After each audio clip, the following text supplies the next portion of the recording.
Jama'a assalamu alaikum. Barkamu da sake zuwa tashar mu ta Kwarata Kan Crypto.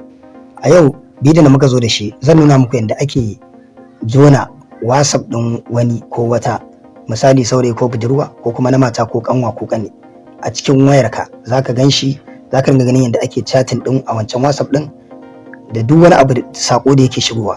So wannan bidiyo ne mai matukar amfani sosai, kuma wannan bidiyon is for educational purpose only. Ba mun yi shi bane domin tozarci ko kuma cin mutunci ko kuma aikata wani abu mara kyau. Hasali ma a ƙarshen bidiyon za mu nuna muku yadda za ka gane idan har an jona wato WhatsApp ɗinka a cikin wata wayar. Kaga kenan mun ba da maganin abin. So muna fata za ku kalli bidiyon har ƙarshe. Idan ka san baka subscribe ba, muna so kai subscribe, sannan ku yi like ɗin wannan bidiyon, ku yi sharing domin 'yan uwa su amfana su ma.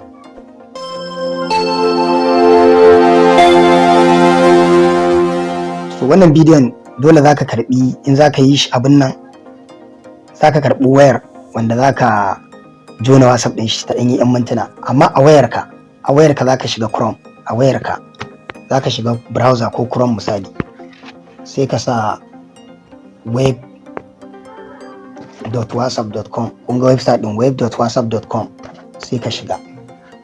So zai kawo ka nan haka. Abinda zaka yi na gaba shine zaka mai da shi desktop view. Zaka taba digo uku can sama hannun dama, sai ka zo ka taba desktop site din nan.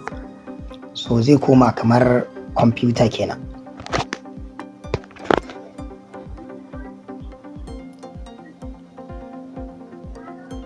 Yawwa, hanya biyu muke amfani da ita. Farko akwai QR code, na taba yin bidiyon da za a jona da QR code din nan.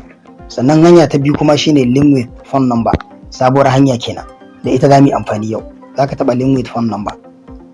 So a nan yanzu bayan ka karɓi wayar wanda za ka yi aikin da ita, wanda za ka jona WhatsApp ɗin ta kenan, to za ka sa lambar wayar WhatsApp ɗin a nan wajen. Misali wannan lambar.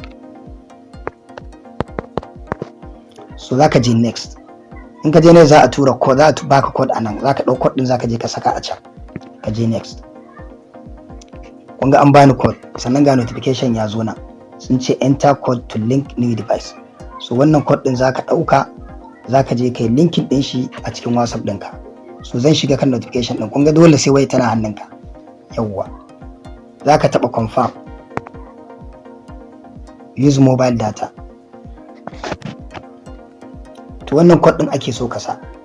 Ina fata kun gane. Idan kuma notification ɗin ya zo ya wuce, to zan nuna muku yadda za ka shigo nan wajen. Ya za ka shigo nan wajen? A WhatsApp ɗinka za ka taɓa ɗigo uku hannun dama sama. Ga link device wani ka taba wajen, ka taba link device, use mobile data. Kun ga ya kawo ka nan wajen ake shiga, sai ka taba link with phone number kasa. To za ka ɗauko code ɗin ka saka. So da haka za ka iya creating ɗin code ɗin ka ajiye. Duk lokacin da ka ga wayar wanda kake so ka jona sai ka jona. To amma ana turo notification, sai in ka kashe notification a waccan wayar na WhatsApp. Ina fata kun gane. Yanzu zan ɗauko code ɗin insa.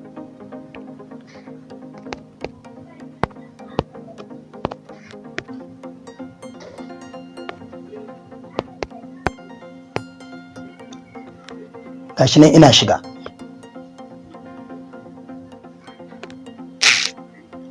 So yanzu na yi linking device. So me ya kamata za ka je can ka duba.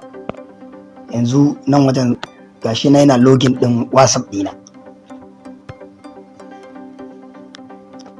So gashi nan wannan WhatsApp dina ne.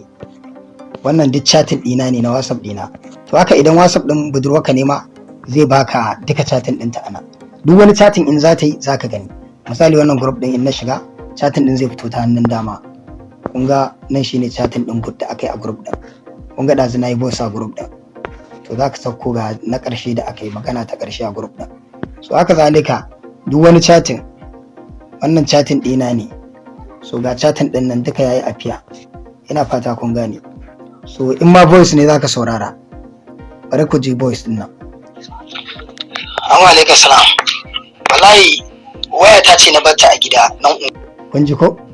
To duk wani chatting din da ake yi a waccan wayar kai nan kana samun shi. So wannan shine.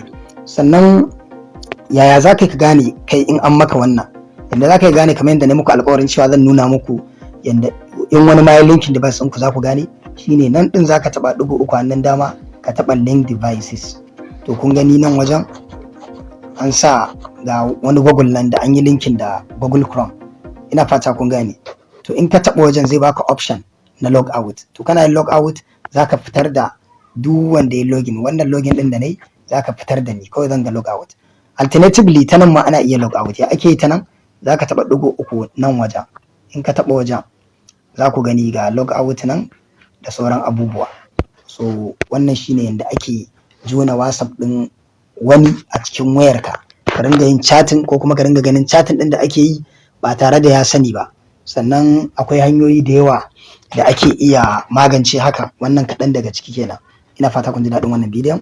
Idan akwai wani abu gane ba ko wani ƙarin bayani, ku yi min magana ɓangaren comment, insha Allah zan ba ku amsa cikin gaggawa. Sai anjima, na gode.